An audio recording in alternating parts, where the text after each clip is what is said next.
Now, the voters that we've talked to here in Spencer say they prefer Cruz over frontrunner Donald Trump because he presents a conservative alternative.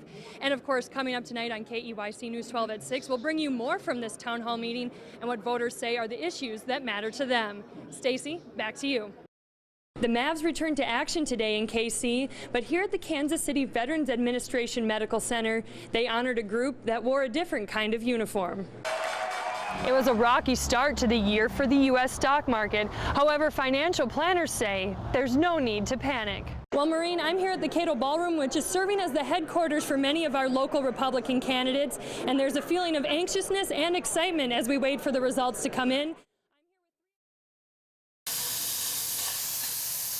Arlie Lillo works diligently, crafting each design down to the exact millimeter as he measures, then cuts all the pieces to perfection.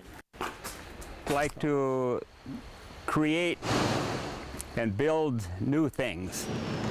But his latest creation is also his biggest challenge. Because how does one measure the amount of love he shared with his beautiful bride of 57 years? She was a waitress in a cafe in our hometown. That's where I met her, and then her friend, Dory Bryan, lined us up on kind of a blind date. And for nearly 6 decades, their love has been straight out of a fairy tale. Don't really know. We just hit it off and liked each other, and it just grew from there. It grew 45 feet, in fact. 45 feet, the height of Arnie's latest masterpiece. It's perfect. A replica of the Eiffel Tower, chosen for Janice's French heritage. Just kind of unbelievable.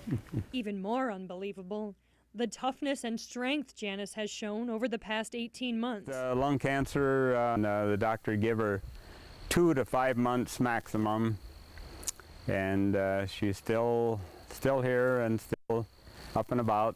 Making the Eiffel Tower more than just a centerpiece for their garden, that for now, she can enjoy with the love of her life by her side. A love that reaches to the sky and is as strong as steel, no matter what stands in their way. Unbelievable. In Good Thunder, Ashley Hanley, KEYC News 12. My whole name is Jacob Irvin Wetterline.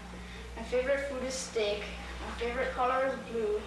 My best friend is Aaron Larson. Jacob Wetterline and Aaron Larson were 2 peas in a pod. Yeah, he was my best friend. He was somebody that we were always together at one of the other's houses and just doing basically anything you can think of. The little kids and boys enjoy doing it. Until a masked gunman took that all away.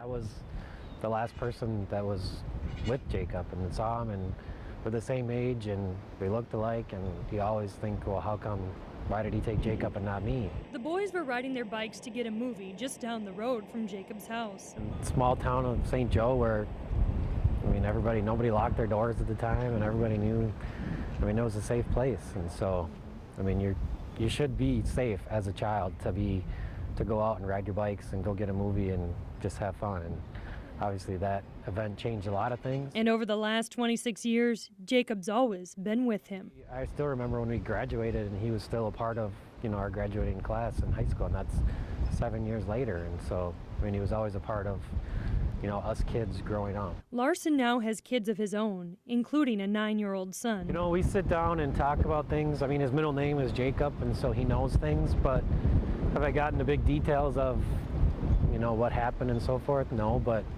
he knows that my best friend, was taken and I was with him. But like many parents, Larson's son will grow up in a world much different than his. I would say so. It definitely is hard not to be overprotective, because after you go through something that affects you, you want to make sure your kids are always safe.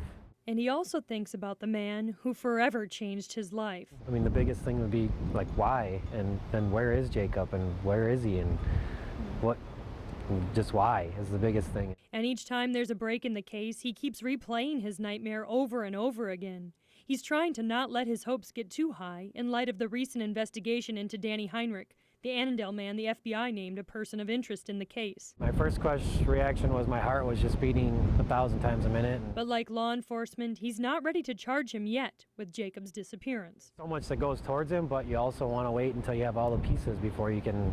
You don't want to get your hopes up too high because, you know, we've gone through this for 26 years. And for 26 years, he's been known as the boy who was with Jacob Wetterling when he disappeared. He grabbed Jacob and then he told me to run as fast as I could into the woods or else he'd shoot. We'll always be a part of you or the kid that was with Jacob Wetterling.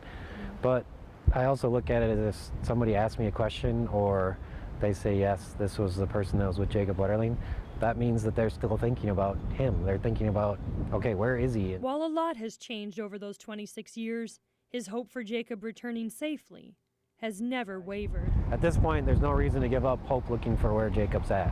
I mean, Jacob's out there somewhere. Somebody knows. And so, I mean, we'll never give up till we'll find him, and we don't want anybody else to give up until we find him.